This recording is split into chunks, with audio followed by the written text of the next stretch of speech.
Ang mga diskurso ni Kristo ng mga huling araw.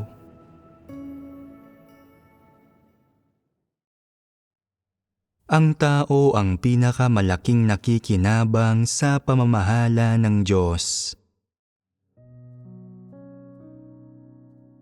Ano ba ang nakakamit ng mga tao sa pagsunod sa Diyos sa loob ng maraming taon? Sasabihin ng karamihan sa mga tao na ang kanilang ani ay sagana. Sa ngayon, hindi natin pag-uusapan kung gaano kasagana ang ani ng mga taong may mahusay na kakayahan at na naghahangad sa katotohanan. Kahit na iyong mga may karaniwang kakayahan ay maraming ani. Una, may pagkilatis ba kahit papaano ang mga tao tungkol sa masama, tiwaling mundong ito? Ano ang pakiramdam mo dati noong kahalubilo mo pa ang mga walang pananampalataya? Bawat araw, pakiramdam mo ay pagod ka, naiirita, galit, api at nasusupil. Hindi ka nangahas maglabas ng galit dahil sa takot na may makabangga kang masamang tao na mang-aapi sa iyo at hindi mo siya matatalo, kaya kailangan mong lunukin ang pagpapahalaga mo sa sarili mo. Na ang ibig sabihin, sa pamumuhay sa mundo ng mga walang pananampalataya, sa masamang mundong ito, ang mga nakasasalamuha mo ay mga dyablo. Pinagmamalupitan nila ang isa't isa, kaya nasa matinding pagdurusa ang puso mo. Ito ang pinakalantad na pakiramdam. Kaya pagkatapos manampalataya sa Diyos, ano ang nangyari sa lantad na pakiramdam na ito? Ano ang nangyari sa maliit na konsensya at moral na pangunawa mo? Ito ay naging totoong pagkilatis at totoong pagkaalam sa buktot na kapanahunang ito. Sa pamamagitan ng pagdurusa ng maraming pag-uusig, makikita mo ang kahindik-hindik na anyo ng mga haring dyablo, gayon din ang kadiliman at kabuktutan ng kapanahunang ito.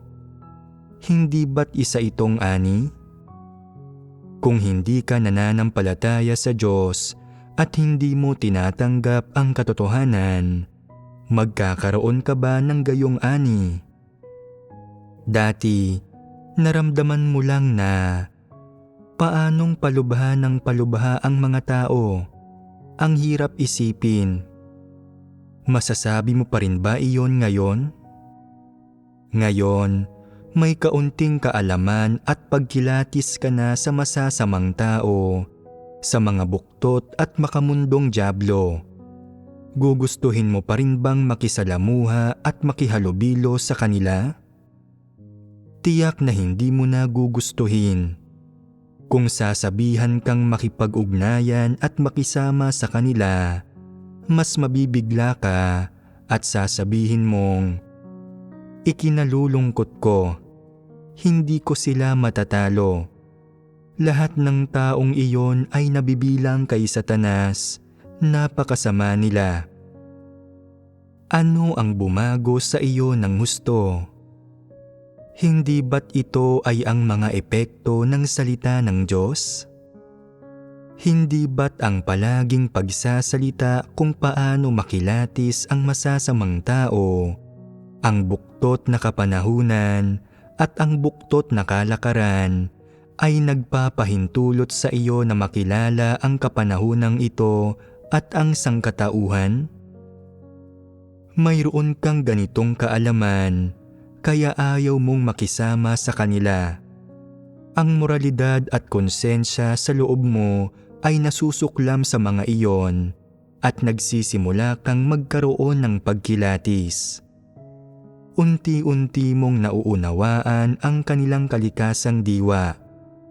Mula sa kaibuturan ng iyong puso, nakikita mo na sila ay mga dyablo. Ang pakikisama sa kanila ay nagpaparusa sa puso mo at pinasasama ng matindi ang loob mo kaya hindi ka na makapagpatuloy pang mabuhay. Ang tanging hiling mo ay ang ihiwalay agad ang sarili mo sa kanila. May ilang tao nang una silang pumasok sa iglesia at makasalamuha ang mga kapatid, ay nadama na paano naiiba ang mga taong ito. Nagagawa nilang lahat na sabihin ng diretsahan at lantaran ang mga pinaka natatago nilang kaisipan na gaya ng magkakapamilya. Paanong hindi man lang nila pinoprotektahan ang sarili nila sa iba? Mga hunghang ba sila o ano? Matalino ako. Pinoprotektahan ko ang sarili ko sa iba at hindi ko sinasabi kanino man ang mga pinaka natatago kong kaisipan. Habang lumilipas ang panahon, nakauunawa sila ng kaunting katotohanan. Iniisip nila na kung hindi sila magsisimulang maghangad na maging isang tapat na tao, at sa halip ay palagi silang magbabalat kayo, magsisinungaling at manlilinlang, hindi ba't sila ay magiging isang dyablo at satanas?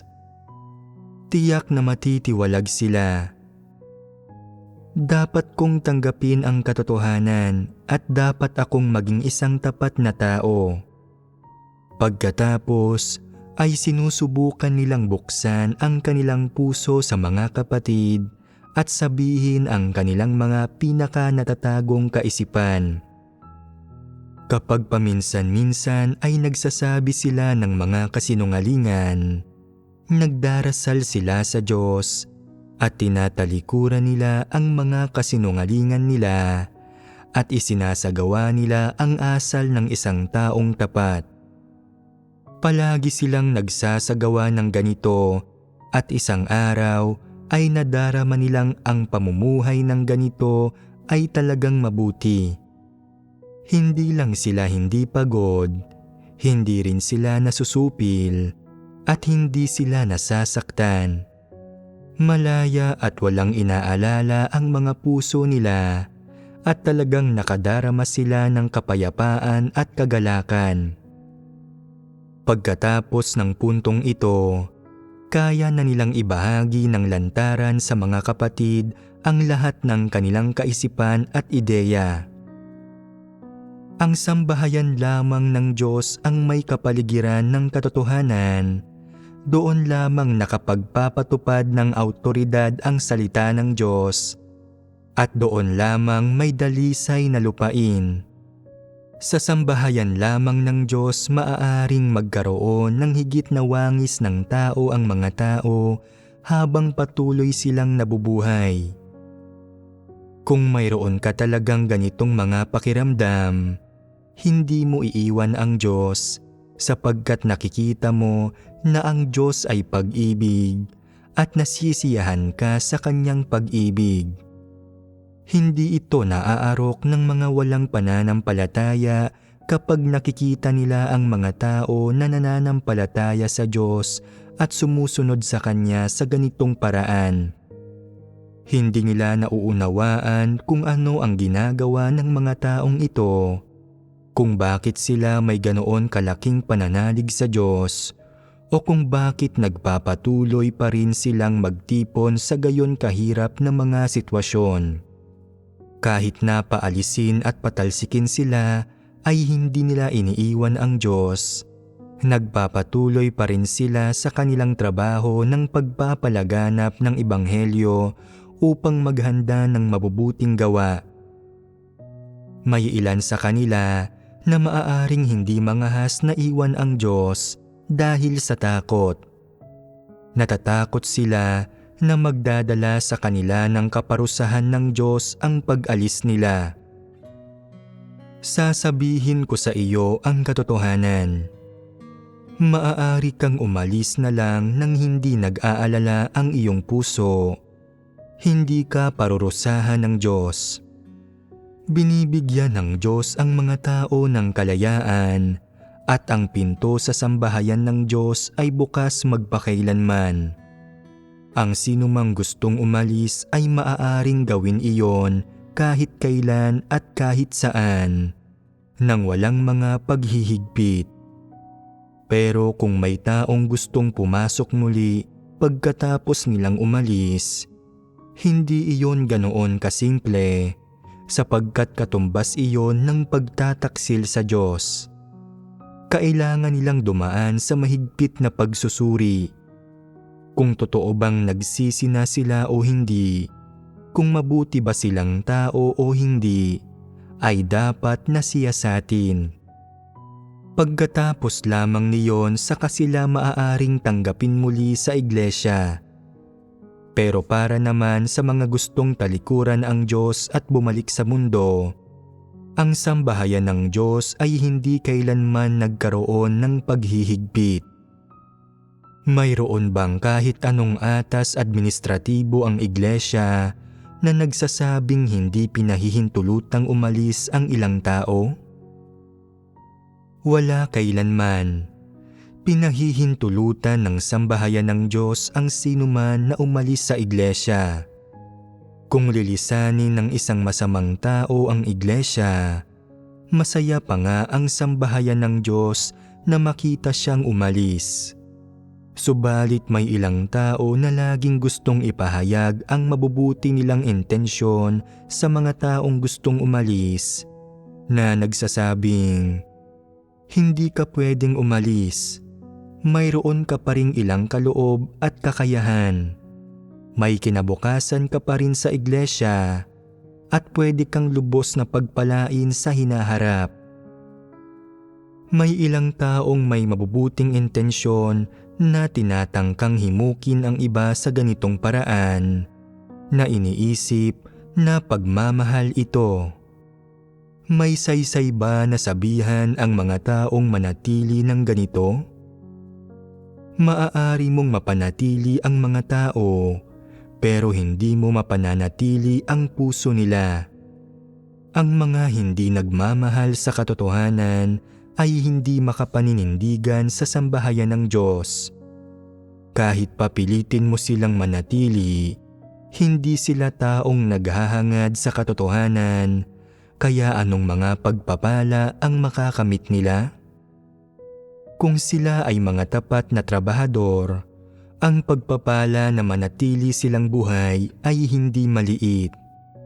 Subalit sa mga hindi nagmamahal sa katotohanan, ang pananampalataya sa Diyos ay nakapapagod. Kung gayon, handa ba silang magtrabaho?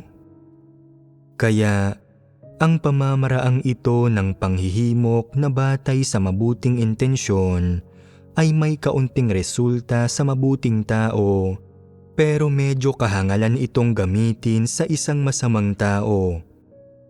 May mga prinsipyo sa panghihikayat sa iba. Ang panghihikayat sa mga taong kayang magsisi ay may kaunting resulta, samantalang ang panghihikayat sa masasamang tao ay walang silbi. Habang lalo mo silang sinusubukang himukin, lalo silang nasusuklam sa iyo at ang pagkahiya nila ay nagiging galit. Ipinamamalas nito ang kahangalan. Kahangalan na hikayatin ang masamang tao. May ilang tao na, bagaman hindi pa sila ganoon katagal na nananampalataya sa Diyos, nadarama nila sa kaibuturan ng puso nila na sa pamamagitan ng pagbabasa sa mga salita ng Diyos sa nakalipas na ilang taon, ay nagkaroon sila ng kamalayan, ng malinaw na kaalaman sa maraming katotohanan, at na kahit na hindi pa nila lubusang nakakamit ang katotohanan, ay medyo nagbago na sila, at tunay na marami-rami na ang nakamit nila mula sa Diyos.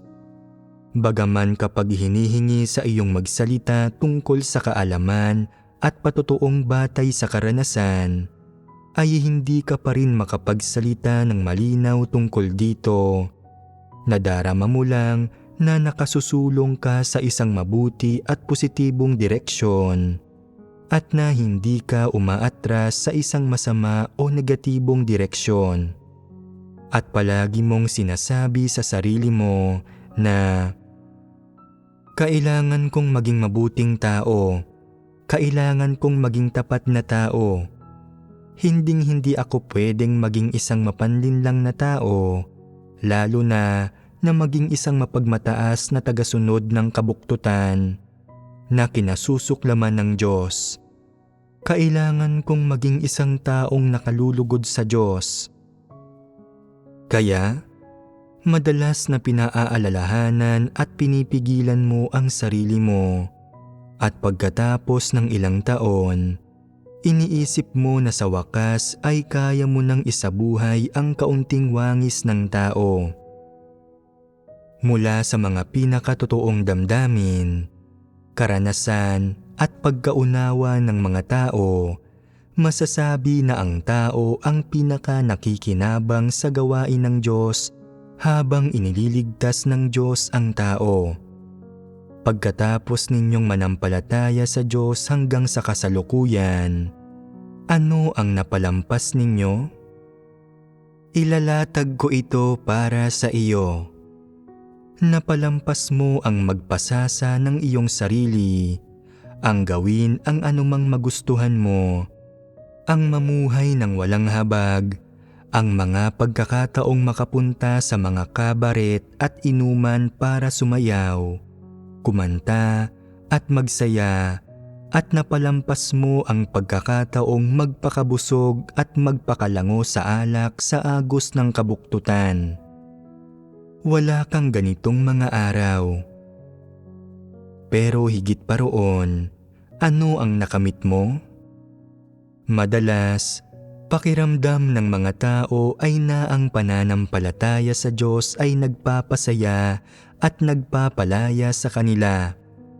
Ang mabuhay ng ganito habang buhay ay magiging napakabuti.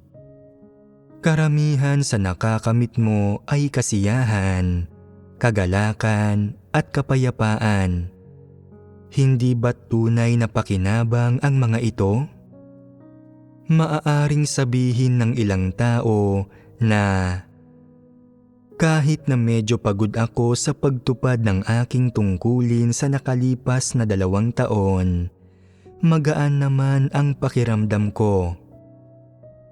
Ang kaginhawahan at kapayapaang ito ay hindi mabibili ng salapi, ni maipagpapalit sa katayuan, kasikatan, pakinabang, o sa antas ng akademikong tagumpay. Para sa isang mananampalataya sa Diyos, ang makamit ang katotohanan ay ang makamit ang buhay, at ang makamit ang buhay ay ang makamit ang mga tunay na pakinabang. Kasabay ng pagkakamit ng tao ng mga tunay na pakinabang, ano naman ang nakakamit ng Diyos sa kanila? Ano ba ang mga hinihingi ng Diyos sa tao? Ano ba ang mga kailangang makamit ng Diyos sa tao? Lumalahok ba ang Diyos sa isang transaksyon? Sa pananalita at mga kilos ng Diyos, sinabi na ba niya na sinabi ko ang mga salitang ito, kaya dapat ninyo akong bigyan ng ganito kalaking halagang pera? Hiningan ba kayo kailanman ng Diyos ng kahit 1 sentimo? Hindi kailanman naniniwala ang mga nagdududang tao na walang pag-iimbot at walang kapalit na nagkakaloob ang Diyos sa sangkatauhan ng napakaraming katotohanan na maaaring maging buhay ng tao. Hindi sila naniniwala sa katunayang ito. Iniisip nila na ang lahat ng bagay sa mundo ay may kapalit, na walang libreng tanghalian, kaya hindi sila naniniwala na ang lahat ng salita at gawa ng Diyos ay ipinagkakaloob sa sangkatauhan ng libre at ng walang kapalit. Iniisip nila na kahit ganito pa, tiyak na isa itong patibong. Ang pagdududa nila sa Diyos sa ganitong paraan ay hindi na nakagugulat dahil hindi nila kilala kung sino ang inililigtas at ginagawang perpekto ng Diyos, lalo na kung kanino ipinagkakaloob ang katotohanan. Subalit ang ginagawa ng Diyos ay totoong walang kapalit. Anuman ang hingin niyang gawin ng mga tao, hanggat ginagawa nila ang mga iyon, nalulugod siya at natatanggap ng mga tao ang kanyang pagsang-ayon. Hanggat matatanggap ng mga tao ang mga katotohanang ipinahahayag ng Diyos at nabubuhay sila ng ayon sa kanyang mga salita, ito ang resultang inaasahan ng Diyos at ang gusto ng Diyos mula sa mga tao habang inililigtas niya sila. Gusto ng Diyos ang katiting na ito, pero maibibigay ba ito ng mga tao sa Kanya? Ilang tao kaya ang maituturing ang hinihingi ng Diyos na ito bilang ang pinakamahalagang bagay sa lahat para masuklian siya? Sino ang makauunawa sa puso ng Diyos? Walang sino man at walang kamalay-malay ang mga tao na nakamit nila ang pinakamahalagang bagay sa lahat. Bakit ko sinasabing nakamit nila ang pinakamahalagang bagay sa lahat? Ipinagkaloob ng Diyos sa tao ang buhay niya, ang lahat ng kung ano at mayroon siya, para maisabuhay ito ng tao, para makuha ng tao ang lahat ng kung ano at mayroon ang Diyos at ang mga katotohanang ipinagkaloob niya sa tao, at gawin nilang direksyon at layon ng buhay nila ang mga iyon, para mabuhay sila ng ayon sa mga salita niya at magawa nilang buhay nila ang kanyang mga salita. Sa ganitong paraan, hindi ba't masasabi na ipinagkaloob ng Diyos ang buhay niya sa tao ng libre upang siya ay maging buhay nila? Kung ganoon, ano ba ang nakukuha ng mga tao sa Diyos? Ang mga inaasahan niya? Ang mga pangako niya? O ano? Ang nakukuha ng mga tao sa Diyos ay hindi hungkag na salita. Ito ay ang buhay ng Diyos. Kasabay ng pagkakaloob ng Diyos ng buhay sa mga tao, ang hinihingi niya lamang sa kanila ay ang isabuhay nila ang kanyang buhay na para bang buhay nila. Kapag nakikita ng Diyos na isinasabuhay mo ang buhay na ito, nasisiyahan siya. Ito lang ang hinihingi niya.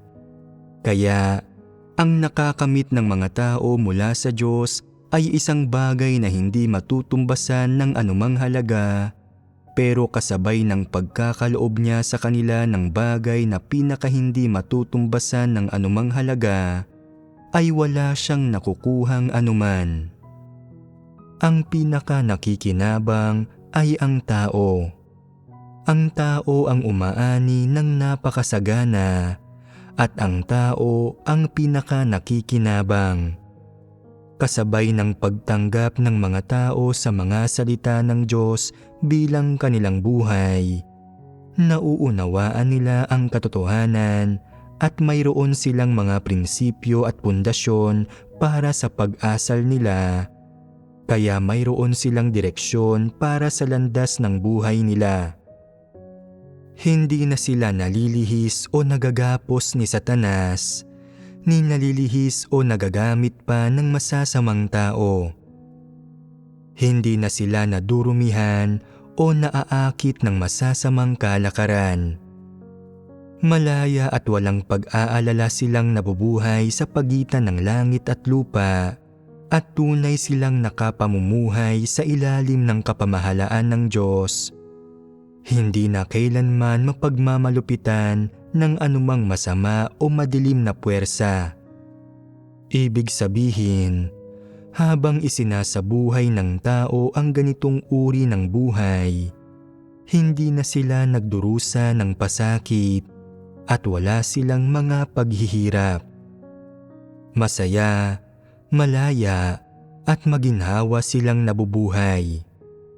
Mayroon silang normal na relasyon sa Diyos. Hindi sila naghihimagsik sa Kanya ni lumalaban sa Kanya. Dahil tunay silang namumuhay sa ilalim ng kataas-taasang kapangyarihan ng Diyos, sa loob at labas ay nabubuhay sila sa paraan na ganap na may katwiran. Mayroon silang katotohanan at pagkatao at nagiging karapat-dapat silang tawaging sangkatauhan. Kung ihahambing ang gayon kalaking pakinabang sa kung ano ang nasa imahinasyon ng tao na mga pangakong ibinibigay ng Diyos sa tao o sa mga pagpapalang hinihiling ng tao na makamit, alin ang mas mainam? Alin ang pinakakailangan ng tao? Alin ang makapagpapasakop at makapagpapasamba sa tao sa Diyos ang magagawang mabuhay sila ng walang hanggan nang hindi nalilipol o naparurusahan ng Diyos? Ang kagustuhan mo bang pagpalain ang mahalaga o ang tunay na pagsasabuhay sa buhay na ibinigay sa iyo ng Diyos ba ang mahalaga? Ano ang mas makakatulong sa iyong lumapit sa Diyos nang hindi Kanya kamumuhian, tatalikuran o parurusahan? Ano ang makapagpapanatili sa buhay mo? Tanging sa pamamagitan ng pagtanggap sa katotohanan na mula sa Diyos na makakamit mo ang buhay na ito na walang hanggan. Kapag taglay mo na ang buhay na ito, ang buhay mo ay wala ng limitasyon sa oras.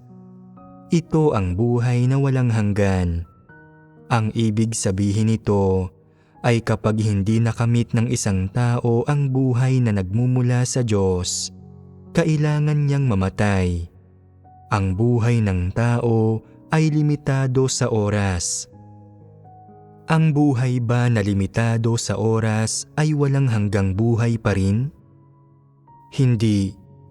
Mahahalinhan ba ng iyong pagnanais na mapagpala ang makatanggap ng buhay na walang hanggan mula sa Diyos? Mapipigilan ba ng pagnanais ng isang tao na mapagpala ang mamatay siya? Hindi. Sigurado iyon.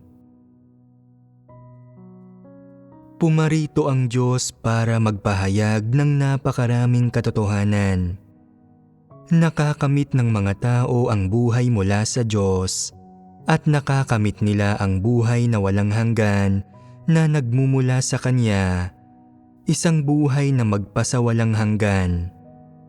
Nagbago ba ang Diyos? Sa theoretical na pananalita, ang dakilang proyekto ng Diyos na iligtas ang sangkatauhan ay, sa wakas, nagsanhi sa mga tao na maging kwalipikadong mabuhay magpakailanman nang hindi namamatay. Sa antas na ito, natupad na ng Diyos ang mga kahilingan niya. Natupad na niya ang Kanyang 6,000 taong plano ng pamamahala, ang gawain ng pagliligtas sa sangkatauhan. Naisakatuparan na ang dakilang gawain ng Diyos at para bang medyo nakinabang na ang Diyos mula rito, subalit sa realidad, sino ba ang mabubuhay magpakailanman? Sino ba ang nagkakamit ng pinakamalalaking pagpapala? Ang sangkatauhan. Kung hindi makakamit ng Diyos ang mga taong ito, magbabago ba ang katayuan niya? Hindi magbabago ang katayuan ng Diyos, ni ang diwa niya, ni ang ano pamang bagay. Sa kabaligtaran, ang kapalaran ng tao ay magbabago ng malaki. Hindi ito maliit na pagkakaiba, kundi pagkakaiba na parang langit at lupa. Sa isa ay mamamatay magpakailanman, ang sa isa pa ay mabubuhay ng walang hanggan. Alin ang dapat piliin ng mga tao? Ano ang nais na makita ng Diyos? Ano ang pinakamalaking inaasahan niya sa sangkatauhan? Bakit siya magbabayad ng gayon kalaking halaga? Ipinagkaloob ng Diyos ang buhay niya sa tao ng libre, nang walang ipinag-uutos o kapalit at nang walang anumang karagdagang hinihingi. Ang hinihingi niya lang sa mga tao ay ang tanggapin nila sa puso nila ang kanyang mga salita at ang isabuhay nila ang wangis ng tao ayon sa mga hinihingi niya. At pagkatapos noon ay magtatamo ng mga resulta ang kanyang gawain at matutugunan na ang mga hinihiling niya. Subalit makitid ang utak ng mga tao.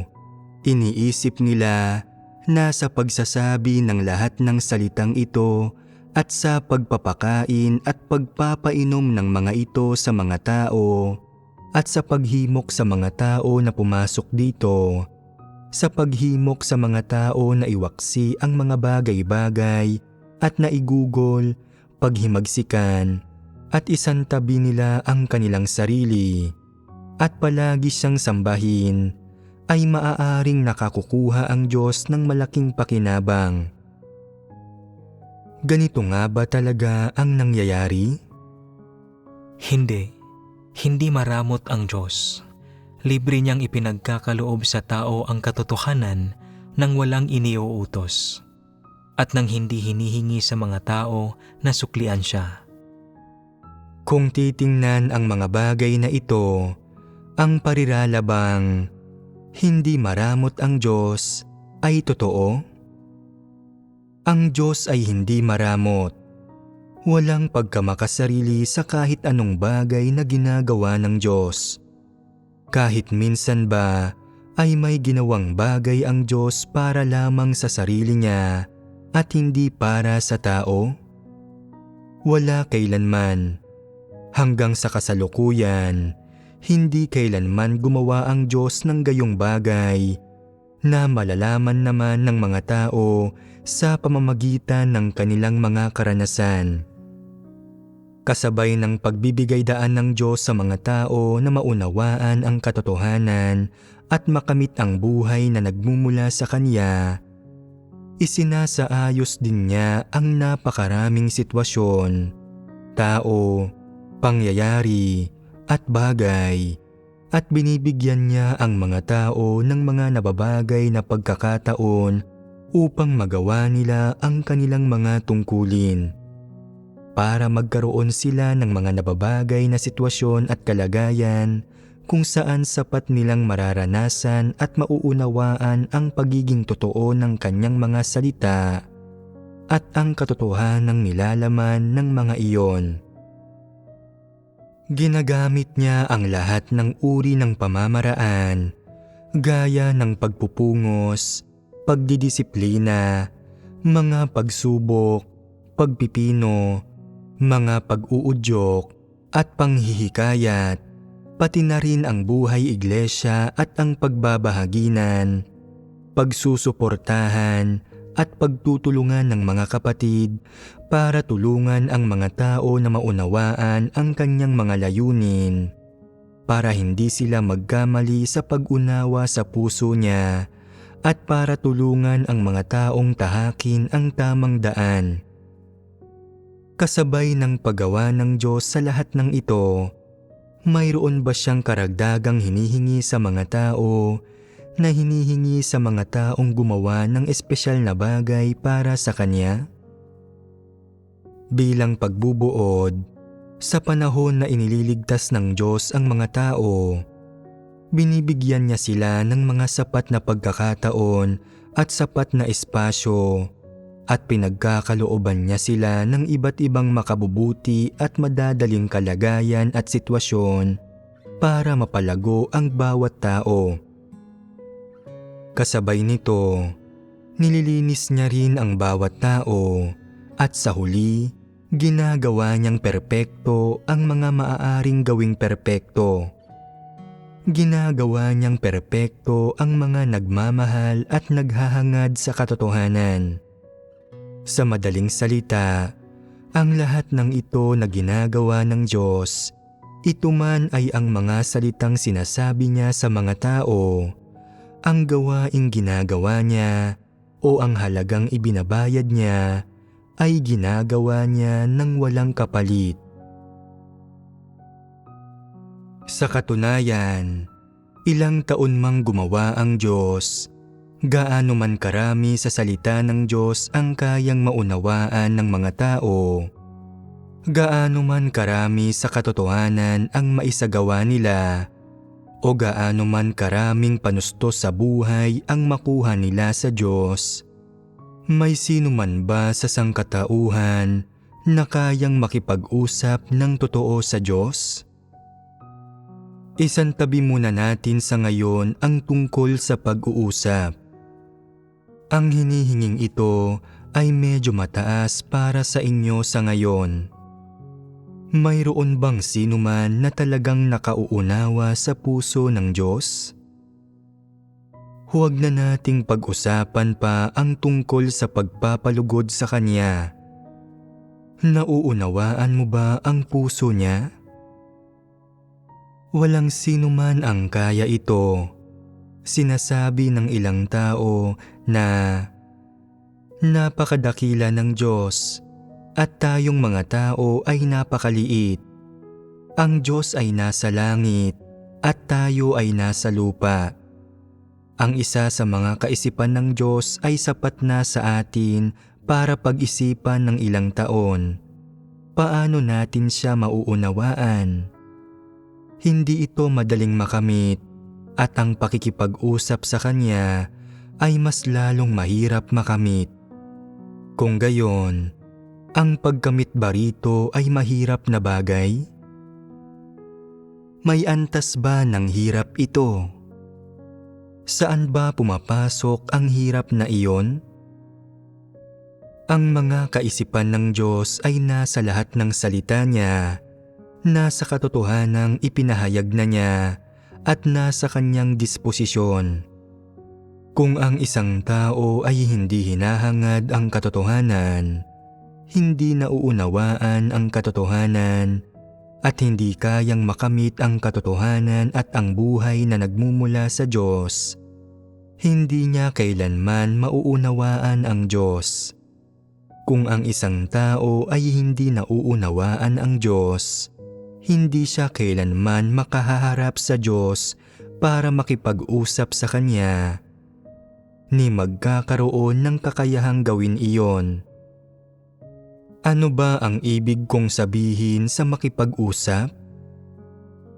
Ito ay ang lantarang buksan ang puso ng isang tao, ang magsalita mula sa puso. Alam ba ninyo kung paano gawin ito? Alam mo kung paano makipag-usap ng mula sa puso sa mga magulang mo, sa mga kapatid mo at sa matatalik mong kaibigan. Subalit hindi mo alam kailanman kung paano makipag-usap sa Diyos ng mula sa puso. Saan ba nanggagaling ang problema? Mula sa hindi pagkaunawa sa puso ng Diyos. Bakit hindi mo maunawaan ang puso ng Diyos? Ang tao ay walang tunay na pagkakilala sa Diyos. Ito ang isang pangunahing dahilan. Hindi nauunawaan ng mga tao ang puso ng Diyos. Hindi nila alam ang puso niya, ni kung ano ang iniisip niya, ang minamahal niya, ang kinamumuhian niya, kung bakit siya nalulumbay o kung bakit siya malungkot.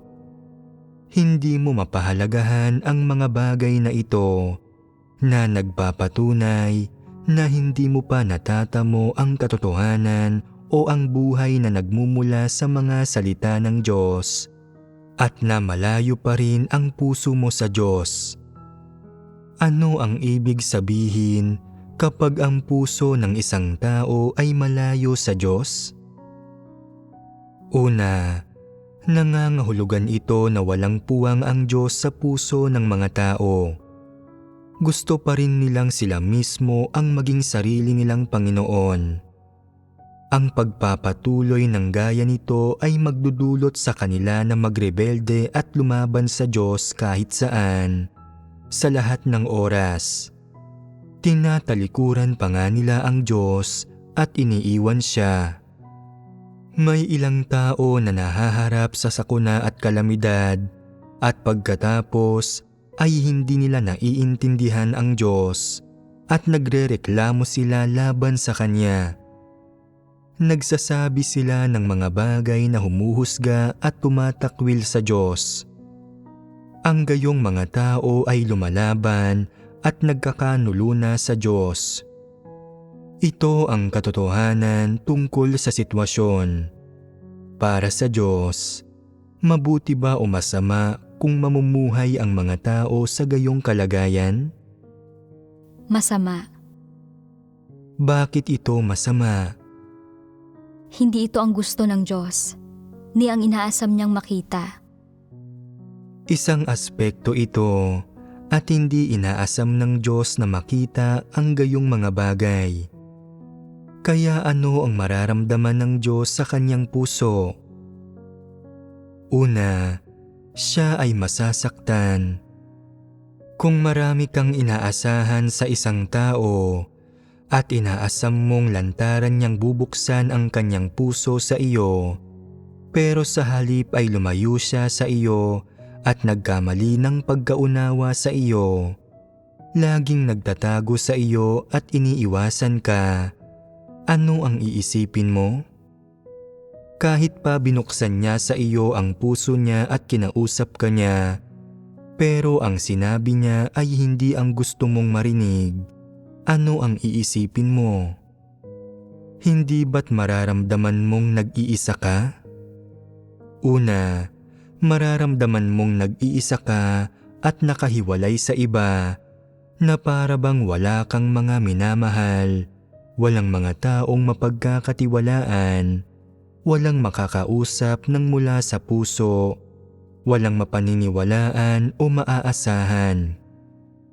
Makararamdam ng pag-iisa ang puso mo.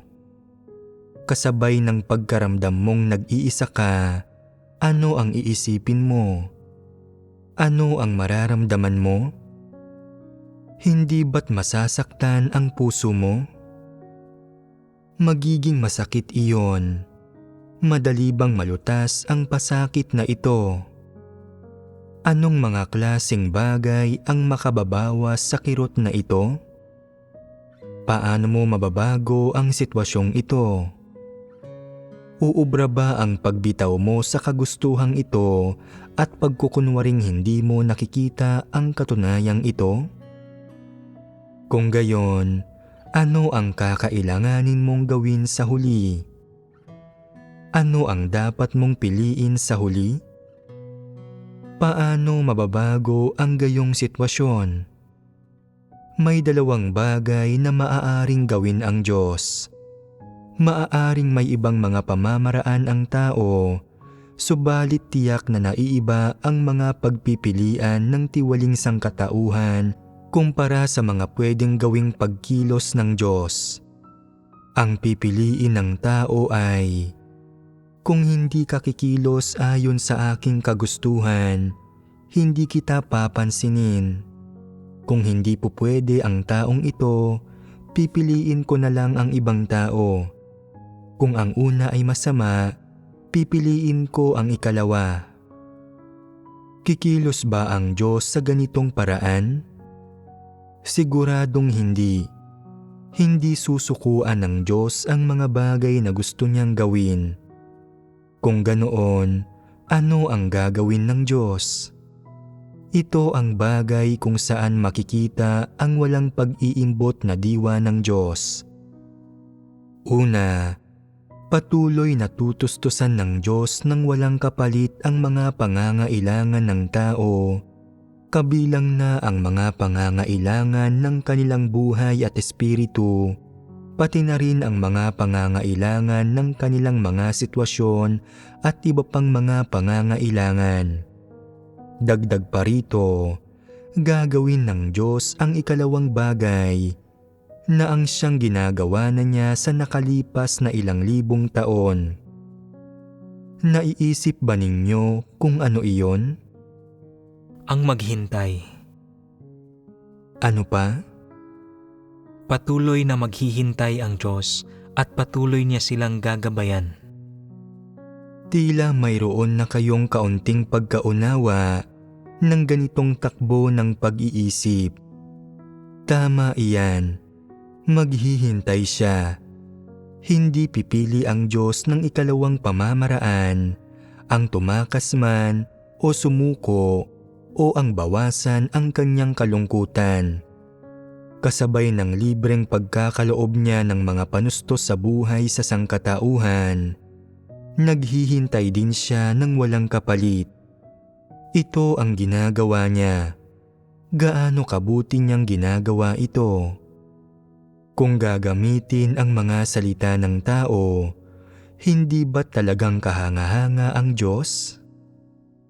Ginagawa ng Diyos ang lahat ng ito nang walang kapalit, nang sa gayon ay magkamit ng buhay na walang hanggan ang mga tao. Wala siyang ibang hinihingi. Kahit papaano man lang ay masasabing wala siyang mga di makatwirang hinihingi sa tao.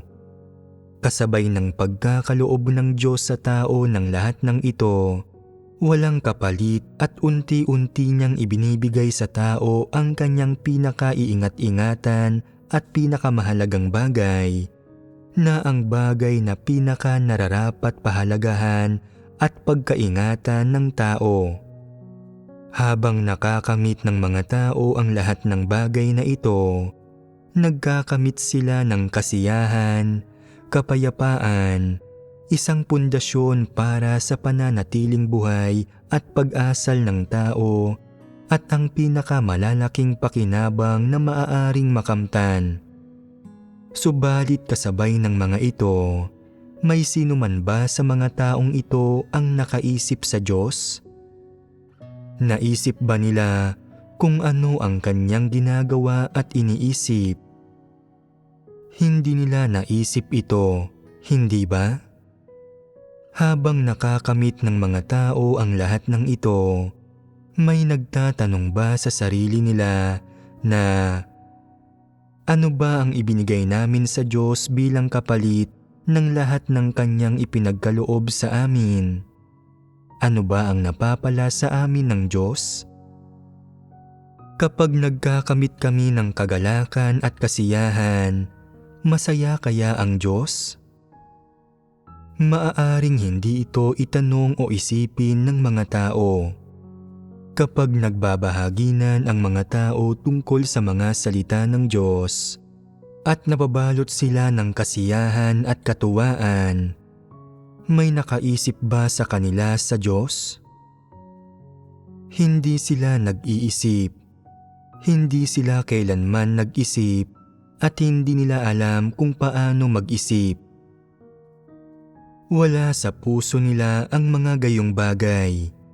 Kasabay ng pagtanggap ng mga tao mula sa Diyos ng lahat ng ito, iniisip nila na napakaswerte ko, napakasayang makuha ang lahat ng ito, sobrang pinagpala ako. Wala akong kasing pinagpala. Talagang salamat sa Diyos. Nagsasabi lang ang mga tao ng isang salita ng pasasalamat. Medyo nagpapasalamat lang ang kanilang kalooban. Kahit na anong tapat pa nila, o kahit na anong alab pa ng mga puso nila, o kahit na anong bigat pa ang pasaning sa tingin nila ay mabubuhat nila, at kahit na gaano pa karaming katotohanan ang sa tingin nila ay nauunawaan na nila, o ang magagawa nila para sa Diyos, kahit na kapag ang Diyos ay nasa tabi pa ng tao, pakiramdam pa rin ng Diyos ay nag-iisa siya. Bakit ko sinasabing pakiramdam niya ay nag-iisa siya? Dahil mula simula hanggang wakas, kahit na ano pang ipagkaloob ng Diyos sa tao, ano pang gawin niya sa kanila, sa anong anyo pa siya magpakita sa kanila, o anong paraan pa siya gumawa sa kanila, inihihiwalay nila ang Diyos. Hindi ba't ganito ang nangyayari? Kung ganoon, saang punto magbabago ang sitwasyong ito para hindi na kailangan pang maghintay ang Diyos at hindi na niya maramdamang nag-iisa siya? Anong mga bagay ang kailangang gawin ng mga tao at anong antas ang dapat maabot ng tayog nila para mabago ang kalagayang ito? Para mabago ang katayuang ito? Saan ba ito nakadepende? Nakadepende ito sa paghahangad ng mga tao. Sa huli, sa tao pa rin talaga nakadepende ang bagay na ito, hindi sa Diyos.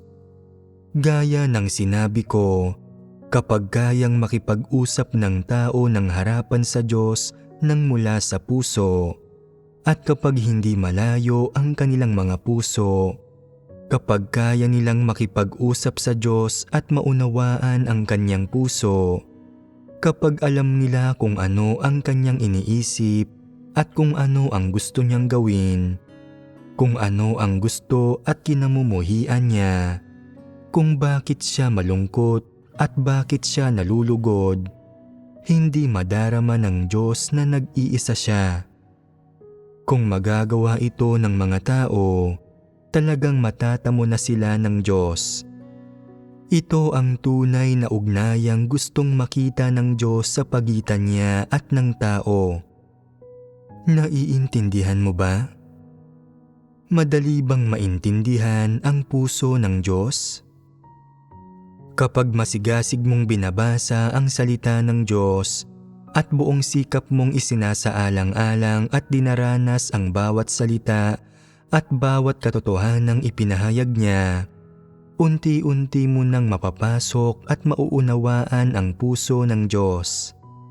Kasabay ng pagkaunawa mo sa puso ng Diyos, malalaman mo na kung paano mapalugod ang puso niya. Kung hindi maunawaan ng isang tao ang puso ng Diyos, paano niya mapalulugod ang Diyos? Imposible ito. Ano ang paunang kondisyon para mapalugod ang Diyos? Una muna ang pag-intindi at pangunawa. Pagkatapos ay pwede nang pag-usapan ang tungkol sa pagpapalugod. Mahirap ba para sa inyo ang bagay na ito? Ang bagay na ito ay hindi talaga mahirap. Ang mga tao ay naririnig ang mga salitang sinasabi ng Diyos at nakikita ang gawaing kanyang ginagawa. Sa puso nila ay kinikilala nila ang mga salitang ito at walang nagtatanggi sa mga ito. Nakadepende ito sa puso ng mga tao. Basta't may puso sila para dito, madali itong makamit. Kung wala kang puso, magiging mahirap ito. Hindi importante kung gaano karaming salita ang sinasabi sa iyo. Lahat ng ito ay walang saysay. Katatapos ko lang ibahagi kung paanong ang tao ang pinakamakikinabang sa buong plano ng pamamahala ng Diyos. Hindi ba't isa iyong katunayan? Nakita na ba ninyo ang katunayang ito? Narinig at naunawaan na ito ng ilang tao at ngayon ay nagbubulay-bulay sila. Kung gayon, ay makakukuha ako ng mga tunay na pakinabang. Hindi lang ito kwento para sa mga bata, talagang maaari kong matanggap ang buhay na walang hanggan. Paano ninyo matatanggap ang buhay na walang hanggan? Sino sa tingin ninyo ang pinaka-nangangailangan sa mga katotohanang ito na ipinahayag ng Diyos? Kailangan ba ng Diyos ang mga iyon? Ang tao ang pinaka-nangangailangan sa mga iyon. Hindi kailangan ng Diyos ang mga iyon. Ipinagkaloob na ng Diyos sa tao ang mga bagay na pinakakailangan ng tao. Hindi ba't ang tao ang pinaka-pinagpala? Sa ngayon, kung papipiliin ka sa pagitan ng buong mundo at ng buhay na walang hanggan, alin ang pipiliin mo? Sasabihin ng ilang hangal na tao na ayaw ko ng buhay na walang hanggan dahil hindi ko naman nakikita o nararamdaman ito. Ang paghahangad dito ay parang sobrang nakapapagod. Gusto ko ng pera, ng mansyon at ng magarbong sasakyan. Ang mga iyon ay mga pakinabang na mahahawakan. Umiiral ba ang mga gayong tao? Hindi mo pwedeng sabihing hindi. May lahat ng klase ng estupidong tao riyan. Paano man ako magsalita, hindi sila makauunawa, kaya hayaan mo na sila. Wala silang ganitong pagpapala. Nakapili na sila.